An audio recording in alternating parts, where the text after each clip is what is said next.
बस एक बार प्रातःकालीन जाकर के उनके सामने हाथ जोड़ करके इतना कहा करो कि तुम्हारा धन्यवाद है, जो भी कुछ दिया है वो तुमने ही दिया है। फिर देखो वो इतना सरल है, इतने सीधे। यदि इतने भी शब्द तुमने उन्हें प्रदान कर दिया, केवल इतने कि जो कुछ दिया है तुमने दिया है, तो अपना सर्वस्व तेरे को दे देगा। सर्वस्व तुम सोच नहीं सकते जितना वो दे सकता है। भगवान अपने भक्तों को, या भगवान हमेशा किसी भी व्यक्ति को विपरीत समय में सचेतन जरूर करता है, उसे बताता जरूर है। एक व्यक्ति थे, भगवान की बहुत पूजा पाठ करते थे। प्रत्येक दिन का नियम था कि गंगा किनारे जाते, जाकर के भगवान की पूजा करते, आराधना करते, रोज 5-10 माला भगवान की फेरते। धीरे धीरे समय बीता। एक दिन की बात है, उनके पास में एक गांव वाला व्यक्ति आया। बोले, प्रभु पीछे से सूचना आई है कि बाढ़ आने वाली है और इस गांव को खाली करना पड़ेगा जल्द से जल्द। यदि खाली नहीं किया तो ये गांव बाढ़ में बह जाएगा। तो उन्होंने कहा, कोई बात नहीं, बाढ़ आएगी तो राम जी बचा लेंगे। बोले, राम जी सबकी चिंता करते हैं, मैं तो राम जी के ऊपर हूं, मैंने अपना संपूर्ण जीवन राम जी को दे दिया। तो उन्होंने कहा, जब कोई बात नहीं, वह व्यक्ति गांव में पुनः चले गया। 2 दिन बाद में गंगा का आकार बढ़ने लगा, गंगा विकराल स्वरूप में आने लगी।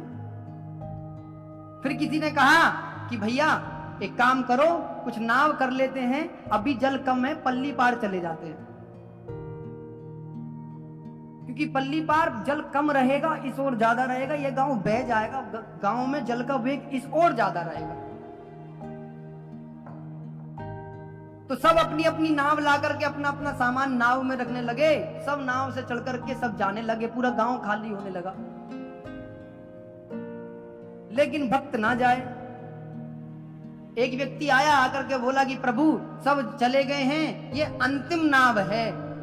पैर पीछे कीजिए, ये अंतिम नाव है।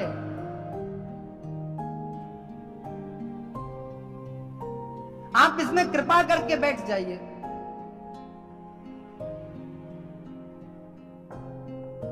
कहते राम जी बचाएंगे, राम जी रक्षा करेंगे।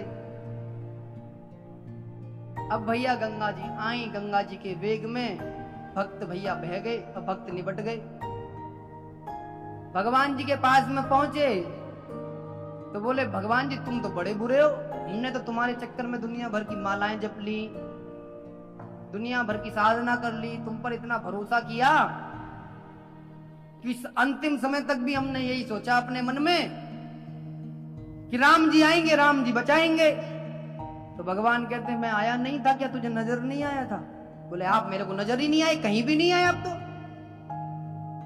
बोले, जब पहली बार तुझे बताने आया था कि बाढ़ आने वाली है तो वो मैं ही था।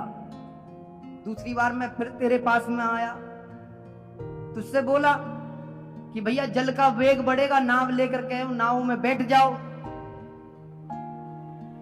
तेरे लिए अलग से अंत में एक नाव तक की मैंने रखी और मैं खुद उसमें नाविक बना, खुद उसको चलाने वाला बना, तब भी नहीं बैठा। जब मैं स्वयं तेरे पास में आकर के हर बार कह रहा हूं कि ये परिस्थितियां विपरीत होने वाली हैं, जब तुम नहीं मानो तो फिर मेरी क्या गलती है भैया? हम लोग भी सोचते हैं अपने मन में इसी प्रकार से कि भगवान आएंगे, भगवान करेंगे सारे काम, और भगवान ने इतनी बड़ी बुद्धि दी है, उससे तो कुछ करेगा नहीं करेगा।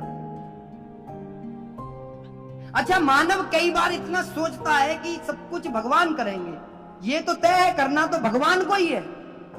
अपने मन में भाव भी यही रखना है कि भगवान ही करेंगे। लेकिन जब भगवान कोई संकेत दे रहे हो तो उसे स्वीकार करना सहजता से। ऐसा नहीं है भगवान चक्र लेकर के आएंगे, 4 बाजुएं होंगी, रथ पे चढ़ करके आ रहे होंगे। आजकल कारें चलती हैं, रथवत का सिस्टम खत्म हो गया है, तो भगवान अपने हिसाब से आएंगे, उन्हें आना होगा। जैसे तुम हो वैसे ही आएंगे। ऐसा मन में मत सोच लेना कि भगवान यहाँ स्पेशल कुछ मुकुट मुकुट लगा करके आएंगे। वो अपने हिसाब से ही आएंगे तुम सबसे मिलने के लिए।